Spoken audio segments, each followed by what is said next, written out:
Namaste, welcome to Satsang.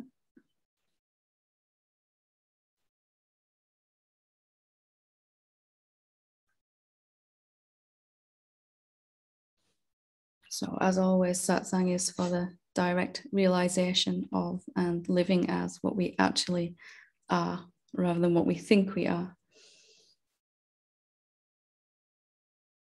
So I have a lot of questions here that have been emailed in, so I'm going to spend some time reading through some of these questions. And then I'll open it up for questions here. Okay, so the first one says, hi, Helen, I don't know if you believe in the concept of twin flames, but I have come across mine. We were childhood sweethearts, but did not marry each other. After about 30 plus years, we found each other on Facebook, and looking at his profile picture, I had this profound awakening where my heart chakra exploded.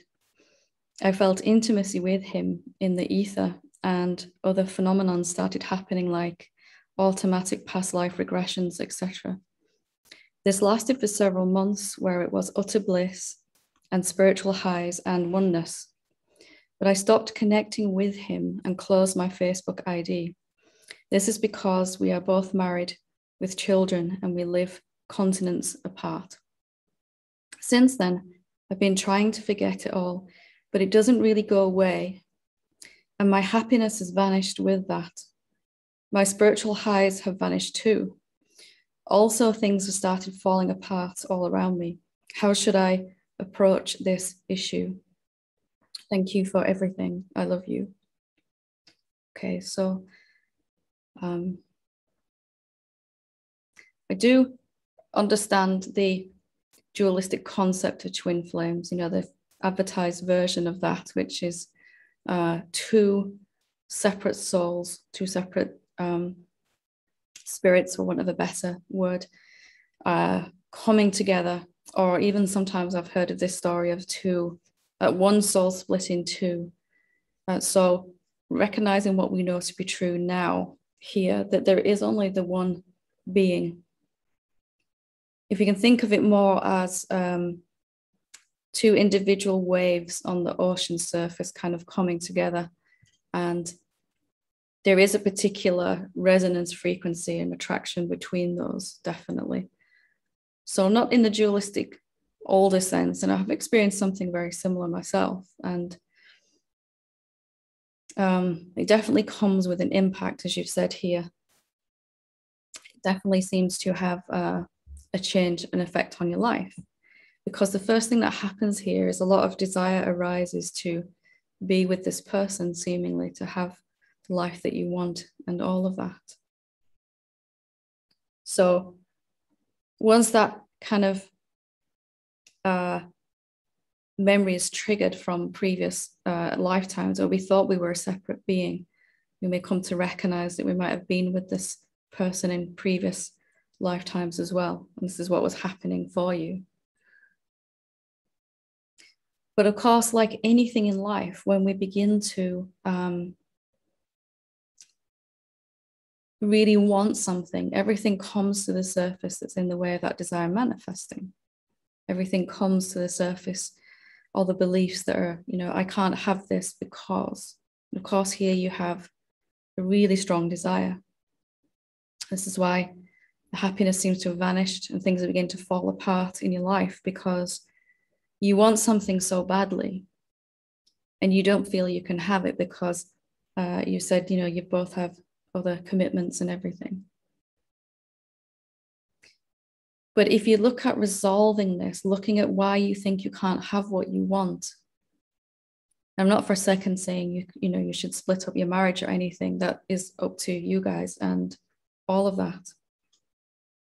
But if you look at what you really want here, on the surface, it seems that you want to be with this person. You want to be with this person there's so much resonance with. But what you really want is to feel the way you would feel if you were together with this person. You want to feel how that would feel. And you don't feel inside that you can have that because somebody else has got to get hurt for that to occur. So taking this desire back even further, What you really want then, if we look at it even closer, is you want to feel the way you would feel with this person. And you want everyone else involved to be happy too. Basically, you want everyone in this to be happy. You know, your person you're currently with, the person, the twin flame, and yourself, and everyone involved. Our mind is going to say, well, that's not really possible. Somebody's going to get hurt in this. But there is a solution where everyone gets what they want here. Our mind doesn't recognize that most times. And you can stay with an open question here of what's the highest manifestation here? What's the manifestation where everyone wins? What's the outcome of this, where everyone is feeling that they're satisfied and all of that?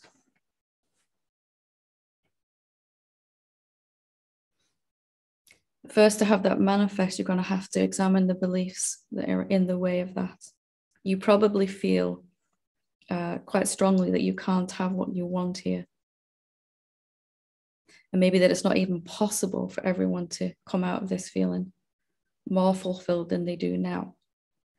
Those are things you're going to have to really examine in order to begin to feel your happiness again and have something happen to you that's quite amazing. So what do you want really? And keep going back until you reach a solution. Get more general with your desire. Do you just want to be with this person? Or do you want the best version of your life that you could have right now? Including this person, of course. And why don't you think you can have that? What are the reasons? And are those true as the infinite being? They're true as a separate being, but they can't be true as the infinite being.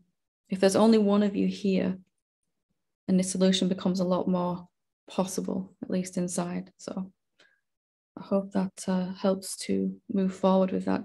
Get clear on what you actually want. And then moving forward from that, see why you don't feel it can happen.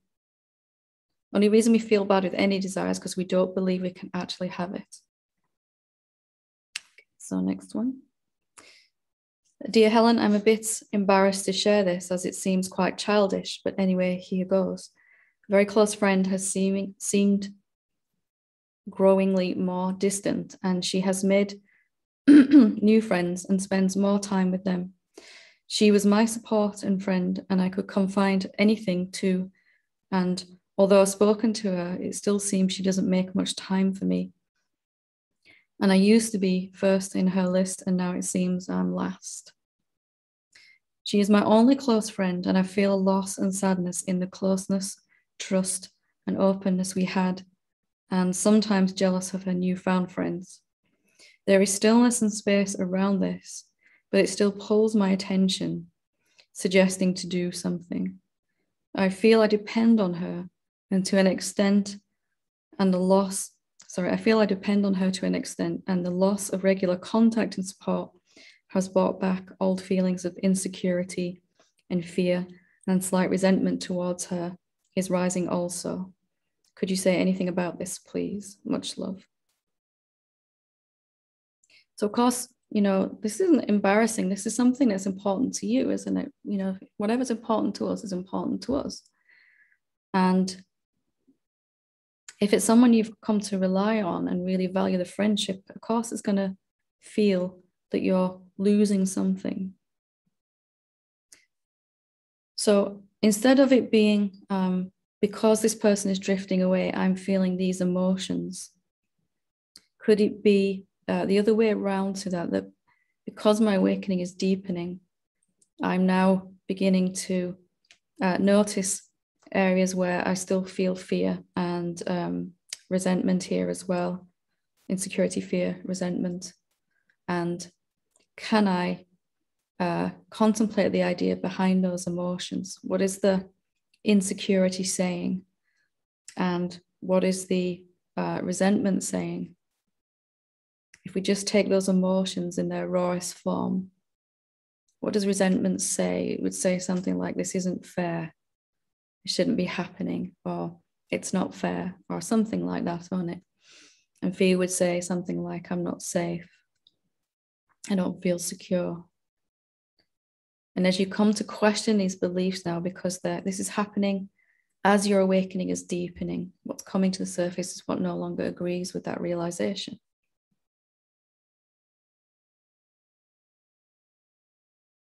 And then as you begin to contemplate these ideas behind these emotions, the experience has to begin to mirror as the peace comes back inside from questioning if this is true. These emotions are coming because some part of our being is believing it to be true, that you're not safe, that you're losing something that you need here.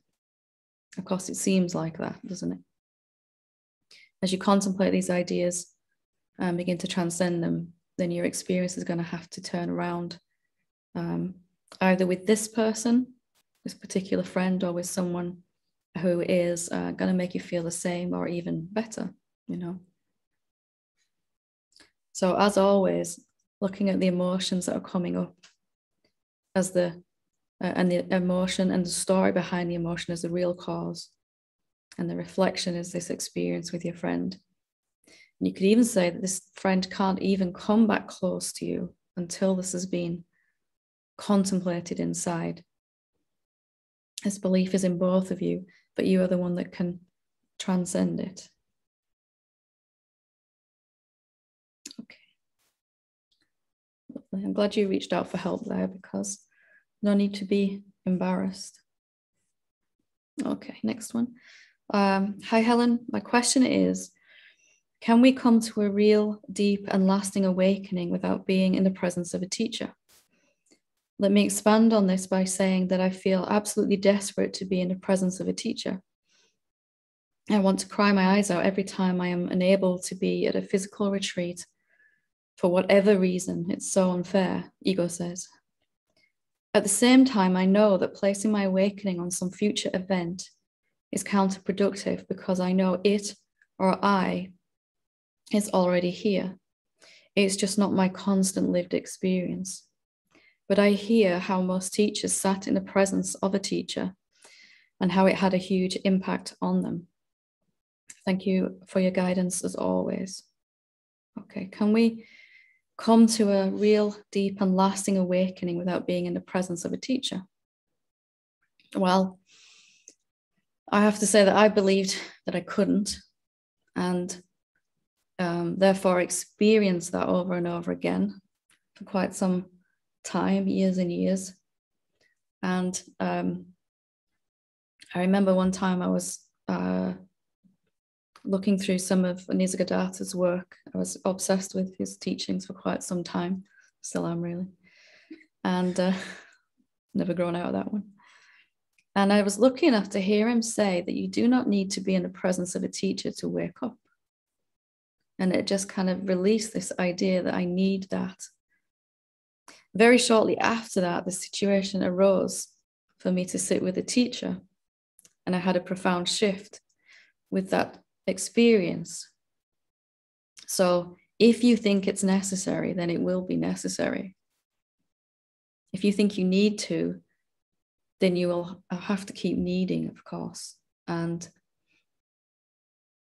I don't feel, I also agree that it's not necessary to sit in the same room as another teacher to feel the benefits of that transmission, of that presence, because you know the teacher is not a human being. The teacher is the presence,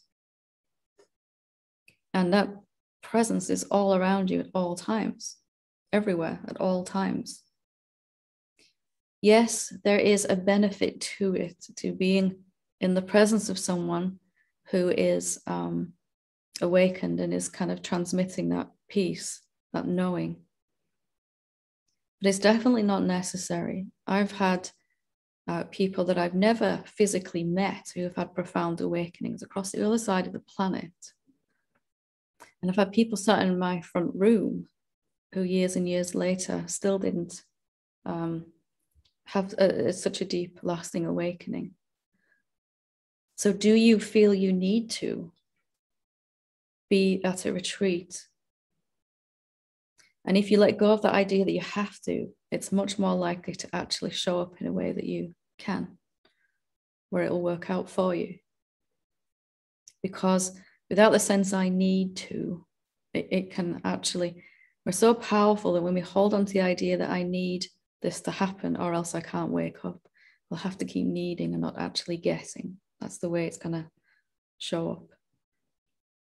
And I sat with a teacher twice, a profound experience both times, but only because I was finally past this idea that I need anything other than my own self to wake up.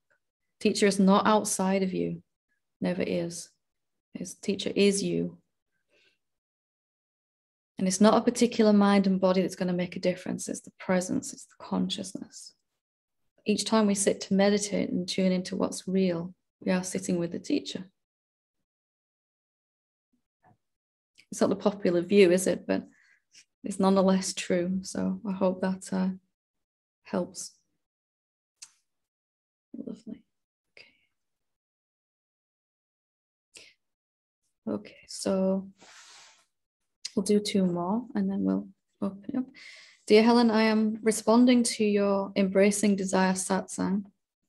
My question has to do with letting go, possibly as a way of avoiding a painful desire and global warming. I can be both excited to see our planet heal, and I can also feel deeply sad that apparently Arctic animals will become extinct. Well, accepting that self is ever expanding. Although I don't miss having dinosaurs around, I believe I'd miss the polar bears, penguins, wolves, etc. Here's my quandary. Given the news and my own experiences of the rise in temperature, it seems more of an effort to become excited about my desire than to let it go. The underlying emotion is of powerlessness and not being able to get what I want. With a little I'm not safe on top. Can you help me with this? I'm asking what's best for all here.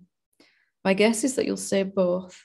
And if I desire to be an instrument of change, peace, love, compassion, inclusion, etc., how specifically? Ever grateful.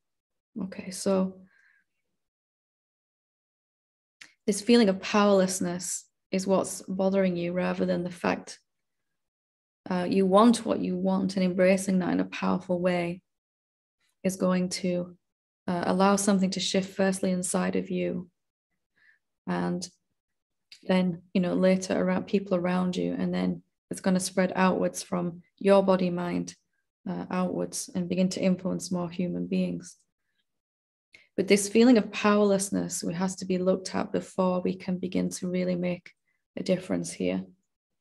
Firstly, in our own lives, can it be true that you're powerless to make a change?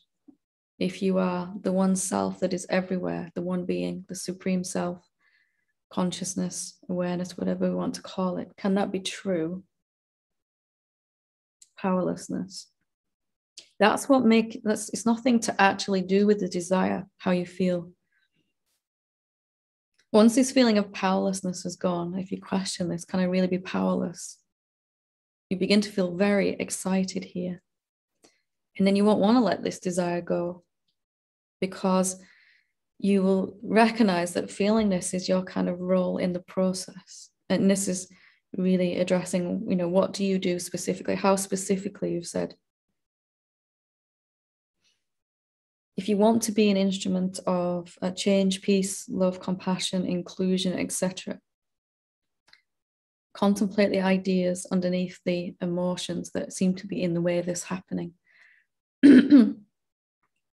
If you come to a point in your own consciousness where you're not believing in any limitation for yourself at all,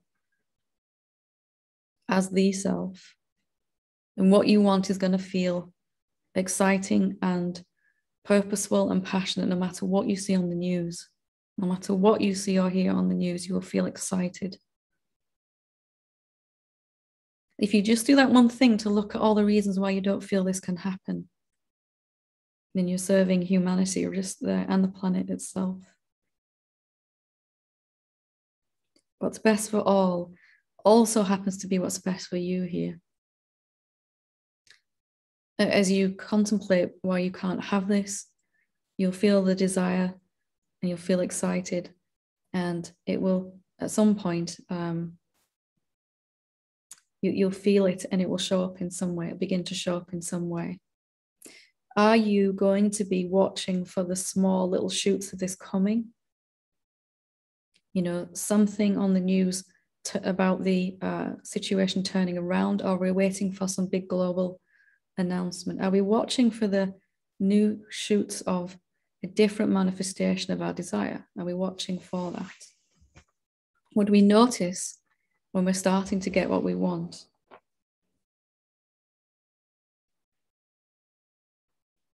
So hope that is helpful there.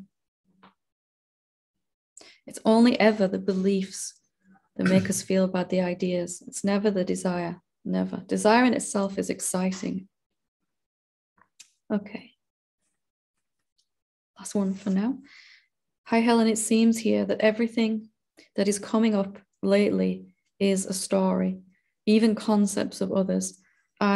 Liberation, stillness, emptiness, etc. end up being seen as more story. Even no story seems like another story. I feel I am getting lost in a quagmire. Would appreciate any suggestions you might have. Thank you. Well, we've all been there, haven't we? We've all been in that mental loop, you know. There's nobody to be thinking, but why am I still thinking? And around we go. The fastest way out of a quagmire is just to begin to recenter yourself and focus back on this moment. What is really here right now? Just leaving aside thoughts, not getting rid of thoughts, just, is there something else to experience about this moment than my thoughts only? What else is present other than my ideas here in this moment? Is there something that we can experience right now that begins to calm us down? Dropping all stories for a moment. They can still be here, but we're not holding on to them. And everyone can do this.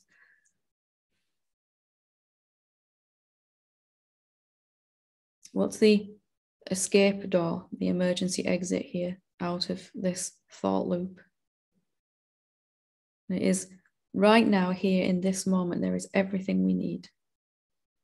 Right now, there is a completion and a wholeness present here.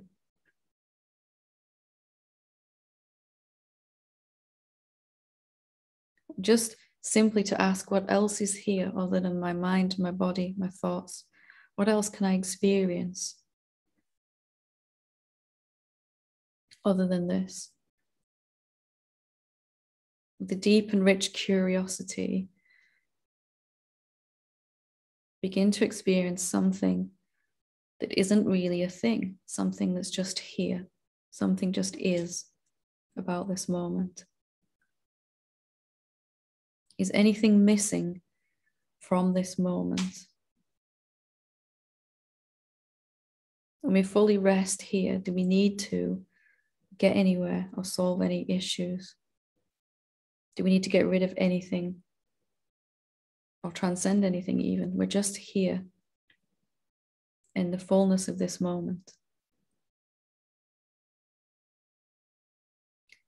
So I would suggest recentering yourself back, maybe just diving into some meditation or diving into this moment, same thing. Finding out what's actually here through a curious investigation. What is actually here? When I don't reference thought, that doesn't mean I have to get rid of thoughts, just not referencing thoughts right now.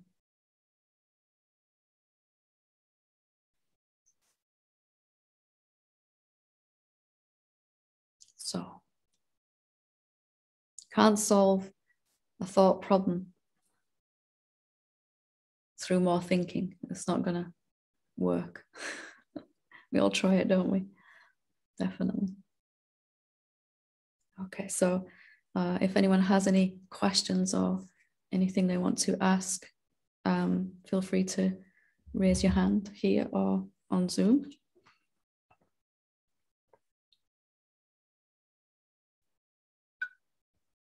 Okay, we'll go with Colleen.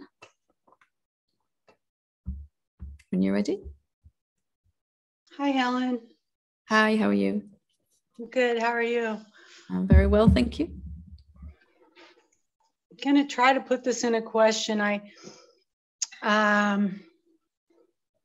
lost my little dog 4 days ago, and she was kind of like, she was only 2, and I kind of misjudged, I guess, what was happening with her. And so then I've gone through the whole guilt thing and whatever. And I guess the thing that trips me up quite a lot, not quite a lot, but, you know, to me, desire means attachment. And like, I've heard other teachers say, whatever you're really attached to, it's got to go, you know? I feel like I was not attached to anything except this dog. I get that. I was very Yeah, attached to her. And animals we were a different thing, aren't they? Yeah, I mean, and I've been crying more than I have for the last 2 years. I mean, 2 years really, and just thinking, well, there's still a grief process to go through, you know. But wait a minute, this is. I mean, I already got through the guilt thing because I was listening to your video about loving the ego, and I had forgotten to do that. I was saying things like, you should have caught this sooner. You should have took her to the vet again. You should have done this. You should have done that. And I just had to turn around and say, you know what? I see it and I love you. I love you and it's going to be okay. You know, love that. Can you see that you couldn't have done anything different than you did? Can you see that? Yeah.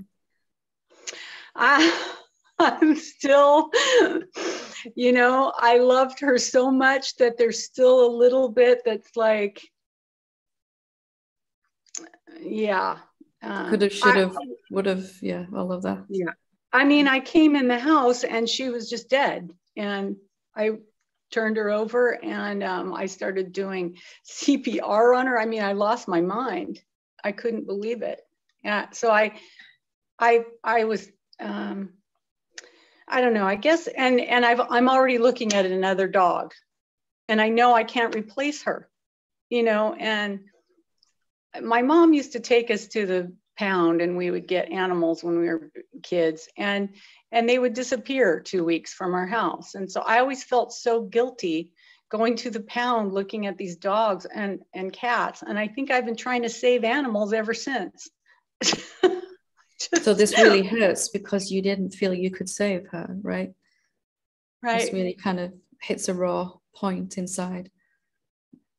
Yeah, and I don't want to just get another. I did this before. I lost two years ago and I just replaced them with 2. And she was one of the replacements. I don't have kids, you know. The thing I love is being in my house working with my dogs, you know. And so it felt like really the most precious thing is you took that. And I don't know who you is, but it's just life, you know. I don't necessarily agree that desire is attachment, you know. Desire is desire in itself, and attachment for me is something completely different. And another misconception that a lot of us have, I certainly had, is that attachment is to something or someone, or my attachment is to this animal. But really, the attachment is to what we think about this person or this animal. We are so attached to, holding on to our thoughts about it. And some of the thoughts you've already said here that you could have done, should have done something different here. And if we're looking at those and really looking at that idea until we have a resolution, is this true that you could have done something different than you did? Then even the loss will just be a loss. It won't be, this is a process to that, of course, but it won't come with that guilt and probably unworthiness and shame and whatever else is going on inside you there, you know. The attachment is only ever to the thoughts about, you know, so I don't have an attachment to money or whatever, you know, romance. It's always what I think about those things. You know, that is, so what you think about this beautiful animal that was in your life is the attachment. And of course, there's a feeling of love there, which isn't going to go, but it won't hurt once you've worked through these thoughts, these ideas. Is it really true that you could have done anything different? Can you do anything different right now? With the conditioning that I have. I'm acting as a person. I wasn't acting as, you know, the. How do you know you were acting as a person? How do you know you were acting as a separate being? Because I was thinking of a lot of things like, you know, money, and which I don't have a whole lot of, and thinking that I knew better in a certain way. I was feeding her and she was keeping things down, and I just misjudged it, you know. That's what's really making me guilty, because I do think that these other things. Can you tell me with 100% certainty that if you had done something different, the same thing wouldn't have occurred? No, my friend who worked at the vet told me the same thing. She said there's all kinds of variables. Here's where the suffering is going on. Yeah. This idea that if you could have done something different, there'd have been a different outcome. Yeah. And it's utterly untrue. What was going to happen was going to happen, and it was her time to leave her body. And I want you to look at this idea. You've just said, you said something like, it's completely gone now, but you said something that to the effect of that if you could have done something different, you misjudged it, you said, I think. What if you had, what if your thinking, the way you responded to it was entirely accurate and appropriate? Do you really know that what you did was the wrong thing? No, and it was. I know it was. I was doing the best I could with the info that I had, you know, I really was. So what more could you ask of yourself than that? You know, I guess I'm kind of pissed. It's like, really, you took the one thing that that was getting me through this 2 years of still not being divorced, still not having a refinanced house. I mean, really, you take the one, like the precious jewel, you know. I guess she was too special. I made her too special, you know. So it's okay to feel how you feel. There's probably a big sense of loss and anger, you know. Underneath that, there's probably a lot of anger that this isn't fair. Yeah. But that healing and grieving process will occur much faster if you can let yourself off the hook from this horrible idea that this is somehow your fault, and it's not. Yeah, I sat and wrote down all the animals I've had, and every single one of them was my fault. And probably everything that's ever happened in your life, you know, according to your mind, is also your fault, right? Say that again. And probably everything that's ever gone wrong for you, your mind says, is also your fault, you know, not just the animals, everything. Oh, yeah. Yeah. Yeah. So crazy. Have a look at what emotions are there and see if you're blocking some of them. And if you want to get angry, get angry. Yeah. And let that out. Yeah, let that out and feel it. I want you to really look at this idea that you misjudged the situation. That's utterly, utterly false. Yeah. Utterly false. What happened and couldn't have happened any other way. Yeah, I'm so grateful for your video, that video I listened to yesterday. It really changed stuff around for me, you know, and just started helping me forgive myself. Keep looking at that, yeah. If there isn't a separate being anyway, how could you have screwed this up? That's a good one. It's also true, right? It's also true. Yeah, that means that it's just what's happening. I don't want to say supposed to happen, but it's just what's happening, right? It was her time to go, right? Right. I'm not saying that's any less painful with that realization. It's still going to hurt, but I've had all kinds of insights about it. I thought, well, that's true. We all have time to go, just like we all were born when we were born, right? We just appeared. And, your beautiful dog, she probably wasn't even thinking, she was just, this is time to go. She certainly wasn't thinking what you're thinking about it. Yeah. You don't have to use this to beat yourself around the head. You can just grieve, right? Right.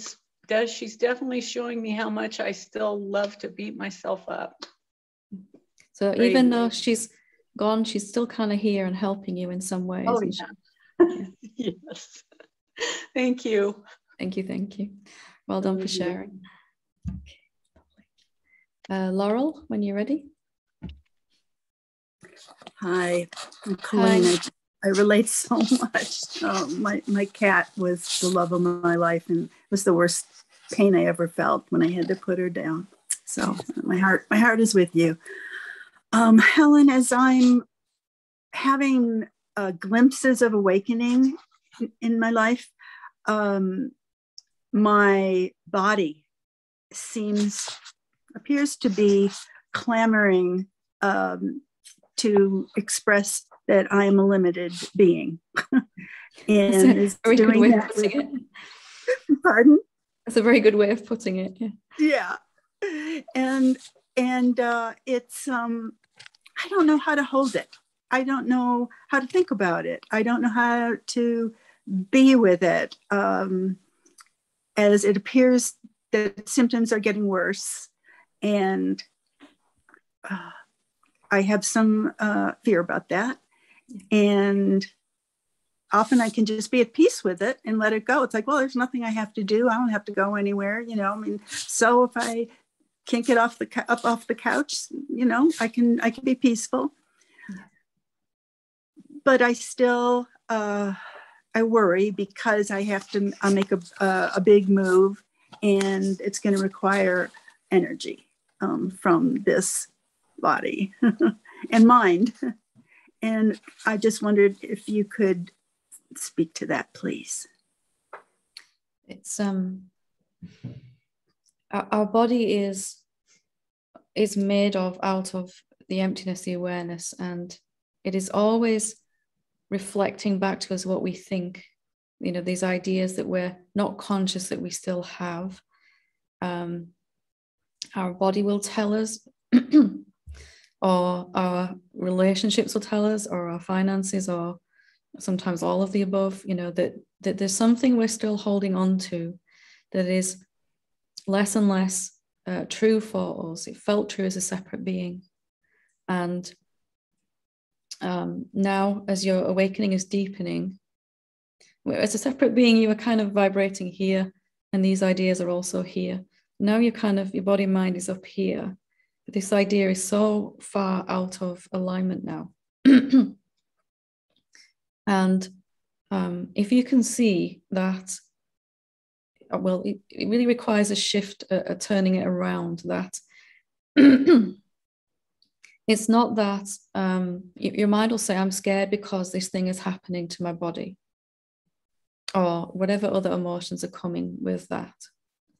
But if your body is a reflection showing you what you believe, actually, it's showing you that there is still some idea inside you that you're not safe, that you can be in danger, So instead of I'm scared of this thing that's happening to me, or to my body in this case, I'm actually just scared. I'm still believing somewhere inside my being that it's possible for me to have something go wrong, to be unsafe, basically. And my body is showing me, reflecting this back to me. And the reason it kind of gets worse, it comes to a head because our awakening is deepening so much. We're feeling more and more peace. And then this idea is really out of alignment. So it's like a fast flowing river of energy through the body mind, faster and faster as we see deeper and clearer what we actually are. And then this idea that I'm not safe, it is kind of standing in the full force of that fast flowing river and creating some real resistance in the body. The energy doesn't flow properly.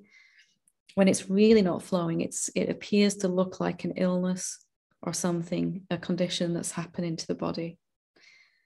Any kind of illness like that is really a lack of where the life force is being allowed to flow in abundance. You know, a disallowance of the wellness of the abundance of life force, because there's an idea that's being believed. So your body is now intelligently showing you can no longer hold on to this idea without it costing you something here.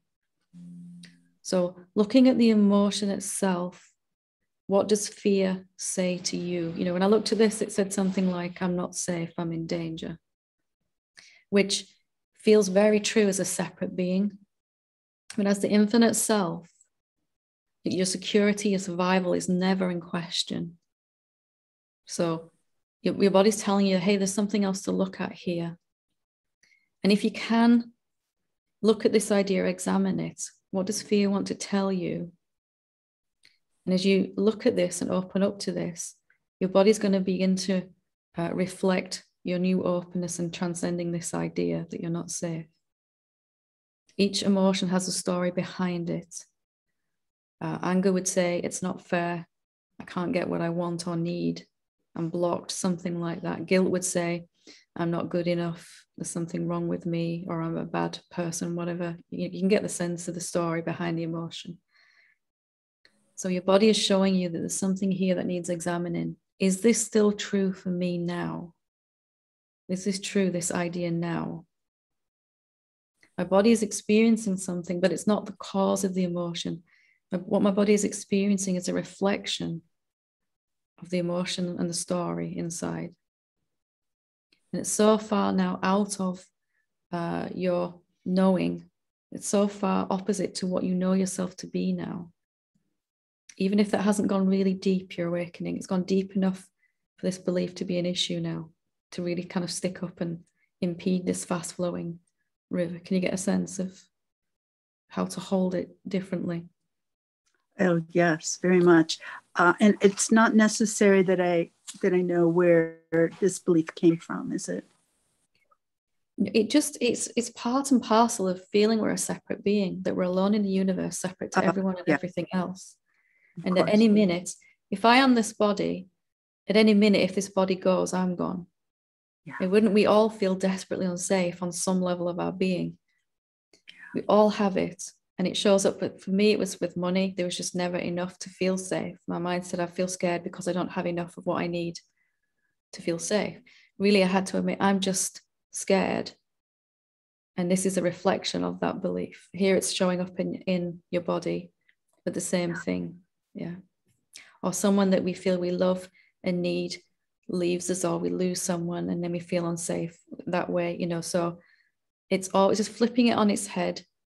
And then you're right back in control, because you can really contemplate this idea. Is that true now for me? Spend some time looking at that. And if there are any other emotions that come up around it, when you've looked at the fear, look at those as well. And then as you question these beliefs, it just dissolves this resistance that's in the way of the life force energy.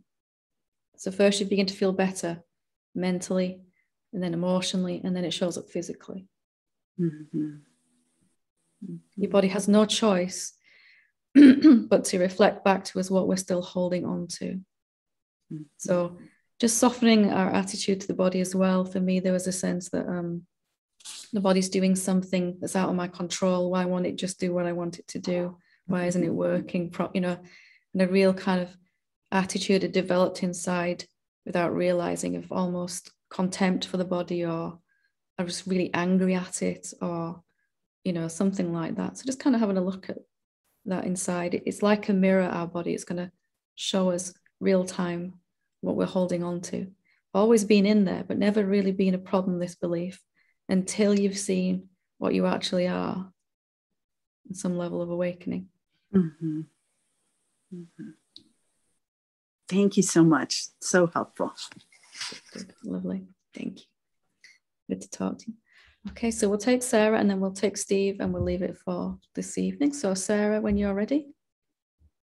Hi, Helen. Hi. You may have just answered my question with Laurel, but my question is, in self-inquiry, do I need to sit with a question, for example, what was coming up for me, which has been with me for forever, is it true that I'm not smart?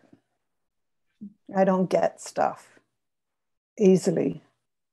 So do I sit with a question and get to the root of where that thought became planted in my beliefs in childhood? Or do I just continue to say, is that true? Like, I don't know how to, there's some schools of thought that say, yeah, you have to wait until, you know, you're something that happened in childhood, somebody told you something or whatever that created that belief. Like, so it's more likely that you've brought this into this lifetime from a previous, we all have had previous imagined lifetimes where we thought we were a separate being. And it's probably that you've brought this with you to try and resolve it with this body-mind vehicle.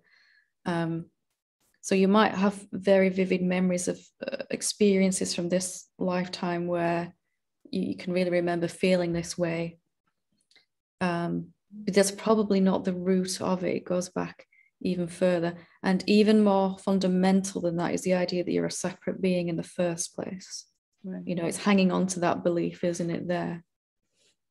If I were in your position, I would really look at the emotions that you feel when this is kind of suggested to you, rather than that thought itself, because it probably stimulates some very negative emotion. And that will be the root of it. So if I feel a lot of unworthiness, if I feel I'm not good enough, this idea that I'm not smart enough will be hanging off of that and won't be able to survive if I've really contemplated and seen that I am actually good enough, worthy, that my worthiness is never in question as the self. That will have the effect of undoing all of the sort of seeing all of the ways in your life that you don't feel good enough or something. It probably comes with some unworthiness or shame, embarrassment, something like that, you know. Yeah, and victimhood as well. I feel I've been a victim most of my life, and that needs to go as well. Yeah. Yeah. There are times right now where you have got something that nobody else did, but mind won't let you remember those because this idea, it holds on to evidence of the idea being true. Mm-hmm. So as you begin to I would look deeper than this one idea. I would look at the emotions. What does shame say? What does unworthiness say? And is that true still? Am I still going to believe that? And then every single thought that is generated out of this shame, every way that you could experience it is going to begin to disappear. And that includes right back as far as this goes. It'll all kind of, because there is no time really, you know, it's all just this moment. So anything even from this lifetime, previous lifetimes will all be kind of undone in that. You begin to see things differently. You begin to remember times when you never felt this way, you felt more than adequate. All of that will come to the surface. Thank you, Helen. It feels like my thoughts are coming up stronger and stronger, what I need to reflect on. And I'm seeing my resistance to accepting that I am pure awareness and nothing else. You know, yeah. The thoughts are really I see them as holding me captive. Well, there's always going to be two perspectives inside you, isn't there? One is still some part of me that doesn't feel good enough. I just don't listen to it anymore because I know I can't convince it otherwise. And I know I don't need to, right? The mind, the egoic sense of self, the separate sense of self, is never going to actually be able to see what you really are. It's never going to be able to go, oh, that's what you are. Okay, I was wrong about everything. It's not capable of doing that through no fault of its own. Instead, you can kind of focus on that does feel worthy and adequate, where it's never even been in question, rather than trying to undo everything that came with the separate being, with the separation. Inherent in that is not feeling safe and not feeling good enough, and all the ways that we experience those things, as we were just saying. So if you can notice that resistance, something really doesn't want to look at this because it believes it's true.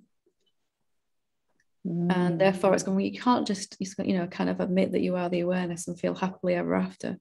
That's not solving this problem. But can you ever solve that problem from there? Or can you just kind of leave it behind in the end with your questioning? Creates an openness where some part of me might always feel it's true, but it won't hurt because I'm not going to be ruled by that part of me. Ego's not wrong at all. It's just limited, isn't it, in the way it can understand reality. And it works from pre-programmed assumptions like this, that you're not good enough. So therefore, if the basic operating software of it is incorrect, are you ever going to reach peace by trying to fix that? Or can you just move on to what part of me already feels, whole and complete and adequate? Thank you. Yes, this morning I had such a clear seeing that how can you believe a cluster of thoughts?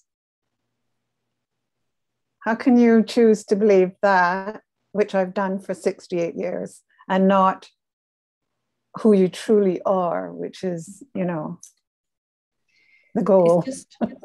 It's just a habit, isn't it, to think that thought has all the answers and to reference thought for all the information we need.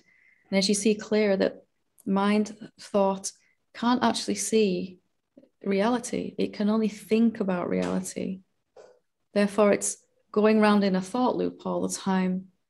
And through no fault of its own, it can't ever get out of that. But you can, as you saw there.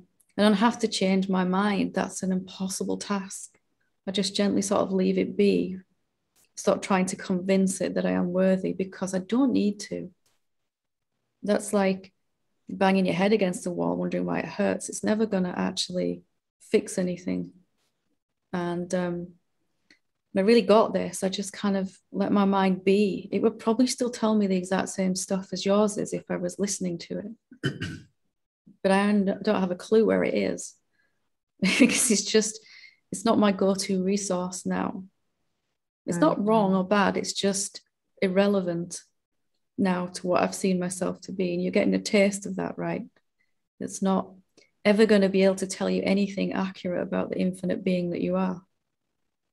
So there's just a stepping away in that, isn't there? A little more distance, a little softening of pushing so hard against mind. It's not out to get you, or it's not doing anything out of spite, although it feels like it sometimes. It's just operating from dodgy information, Very dodgy.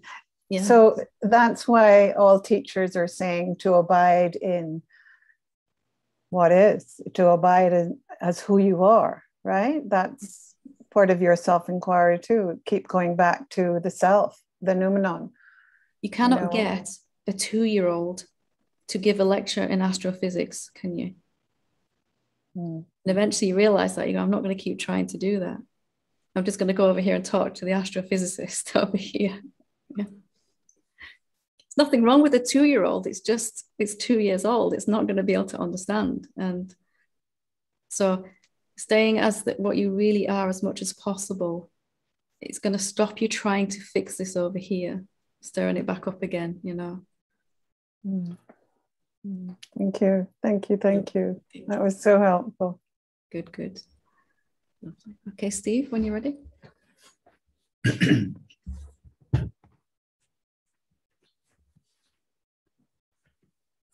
I'm not sure there's a question, but we managed to connect. Good. After the last time I spoke a couple of weeks ago,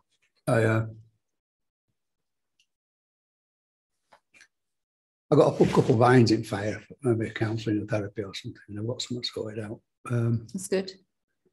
We talked about that, didn't we? And a little bit, yeah. And the funny thing, I might say it's funny, is it's a bit of a, I remember, you know, Mike, he used to be on, he don't come much these days, but he was also about his therapy, and I was always dead against it, you know. I mean, if Helen told me, well, therapy, I'd be devastated. Yeah. I was against it because, you know, I shouldn't need it, and there is no person to, you know, all of that stuff, that really spiritual stage that we go through where we, Yeah. But then, you know, as we're unraveling all these stories, quite often it really does help to kind of talk it through with someone who's good at getting the story to come out. That's what they do. Possibly, yeah. Yeah. If someone came to us, you just were talking, you know, you're not the teacher's coming through you, it's everywhere, everything, you know. And what I've tended to do is I've been using this Satsang to cure all my problems, using you to cure all my problems. I just realised my whole life's a Satsang, which is what goes on in my life. It's never been down to me anyway, so whatever. And I've closed off to that somehow. I think this has got to do with this. And I didn't want to admit this is maybe not going to do it for you, Steve, because this was my last chance saloon. You know what I mean? So that a bit of that in it. It seems to have opened it up a little bit. You can do other things. There's other things you. Every form of healing has its place, doesn't it? Every form. And especially now you're seeing what you really are, then, you know, talking something through, like counseling, like we were saying, can be even more effective now. Yeah. That's basically me head saying, basically, I keep saying, oh, shut up, you don't know anything. Yeah. But this last week, I've been out most days, most nights. I've gone out and talking to people, and talking to 1 or 2 people. And I've really pushed myself a little bit, and I've felt really a lot better. And last night, first night, I'd had an hour's skip, and I woke up and I thought, I'll pop it tonight. But as the evening drew on, the fear came. I thought, you look, Bugger's back again, you know. And I was using what I've been using for the previous week, and it's only thought, Steve, it's only thought, but it was back. And I thought, you bugger. But this morning, I saw myself again, if you like, and it's sort of eased again. Good. I can see, you know,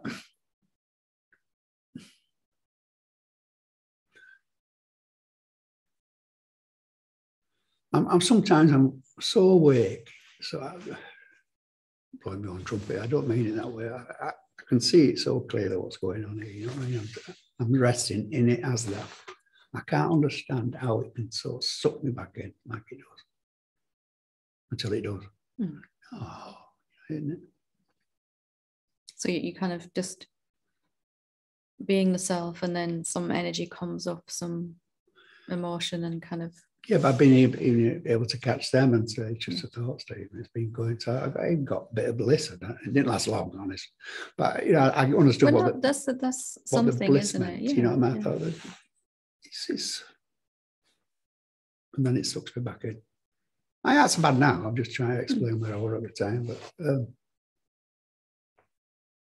But even the recognition you were saying before about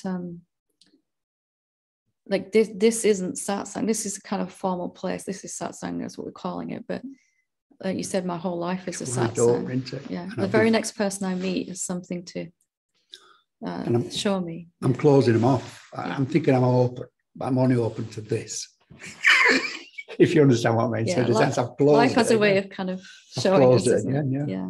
It's okay. You're seeing it now, aren't you? You're seeing that possibly, I can open up more here, and it's a bit of freedom just in that. Okay. You can go elsewhere, so you can try other things. You can, you know, everything. Yeah. And everything that you do try will be, well, not literally everything, but everything you feel a pull to do will be so much more effective now from a place of knowing what you really are. Yeah. You can only let go of those stories we had as a separate being, and we recognize deeply that we're not that separate being. Otherwise, it feels like we're losing a part of ourselves. I'm losing myself here if I let go of these stories. So. But some of these stories must be hidden because I'm not sure what they are. Just my fear. You say your mind is not your enemy. I say, well, my fear is my mind. That is where my mind can take me. That is my fear. It's like a catch-22. Yeah. And I can't see. I've tried just about everything you've offered me, and nothing. I've always ended up back in it. But you're still here. I'm still here. Yeah. Depressed. You're still here, I meant, and giving it a go, right? Something is stronger than mind, isn't it? Because you're still here. Yeah, well, when I talked to her, I was trying to explain what happened to me. It was sort of casual. I was just looking at these ideas that might be, I've had enough, and I was working out how to get off myself. But what you want a desperate, I'm getting out of it. You want that sort of thing, you know what I mean? But it just shook me up enough to look and say, well, you're not going to kill yourself, Steve, so what are you going to do? And that's when I sort of, it's pushed me to opening up other avenues, I suppose. Yeah. Which is, it's only a good thing, I suppose, isn't it? Quite often things like counselling, sometimes I end up telling people to go get acupuncture to help as well, because it all works, you know, it all helps to, we've had these ideas for so long about being a separate being, that they're really just these heavy, old, slow frequencies that just really mess up the energetic system and slow it down, and some whatever works and helps to get that moving again, i.e. feeling better, is going to be beneficial, isn't it? We can be open to all of that. I've noticed you are. I've noticed just what people come up with on here. You don't think rather rubbish, or you don't say it, you just always. Yeah, because I've been there, done that, right? So, yeah. But I think that's nonsense. But you straight, you just open up to it and you give a proper caring sort of answer. And I thought, why am I so against it? It's because I've all that new age stuff. I just go away. We have to kind of, or at least I did, move away from all that temporarily. When I went through my really spiritual phase, you know, where there's nobody to be depressed or there's nobody to have any counselling and all of that, you know, the super duper enlightened stage. But then, you know, as it comes back around, there's still a body and mind here, and there's still some stories that need releasing, and whatever helps with that. Why would I not use every method I can to have that, to achieve that, really? One of those is satsang, obviously, and meditation, all of that, but there are many other ways as well. And did they all work, or did they just accumulate, like it's just an accumulation of all of it? That's all we're like. When I did them from a place of feeling it was the right time to do them, so after a deeper seeing, I was really struggling with a huge pattern of unworthiness around my family, and I just got this intuitive sense to go talk to someone about it. And, you know, counselor, and she was actually very awakened herself in her own way. It just helped me unravel it a bit quicker to get to the realization that I was blaming myself for everything that ever happened, like we're saying with Cully. Yeah. I was like, oh wow, and I would have got there on my own eventually, but why wouldn't I? You know, it's a form of self-love, isn't it? I can allow myself to get any help that is going to be beneficial to that. Yeah, definitely. And I did some reflexology and, you know, other stuff that really just get the energy shifting and stuff. So I've always laughed at that stuff. So the prize taking a bit of a beating. Well, sometimes we have to swallow our pride, but the body is energy too, isn't it? It's energy, stillness, of course, emptiness, but emptiness appearing, it's energy, and it's slowed down into this physically perceptible, tangible thing. So when there is some energy that's in resistance to that, it really does have, first it shows up as a thought, and then negative emotion, and then, as we were saying earlier, if it continues long enough, it shows up in the body as something, or in our life some other way. So sometimes we need a little extra help to just get those energies moving again. Whichever ways that feels right to you is right to you, isn't it? And we might not have looked at these ways before because we were focused on seeing what we actually are first, because none of those other things can be 100% effective while we still feel we're a separate being, because we're just kind of bailing out the sinking boat then, you know. But now you've plugged your holes in the boat, you can actually start to move forward, you know. Not the best analogy, but you get the idea. Good. Lovely. We'll leave it there for this evening. Thank you all very much. Namaste.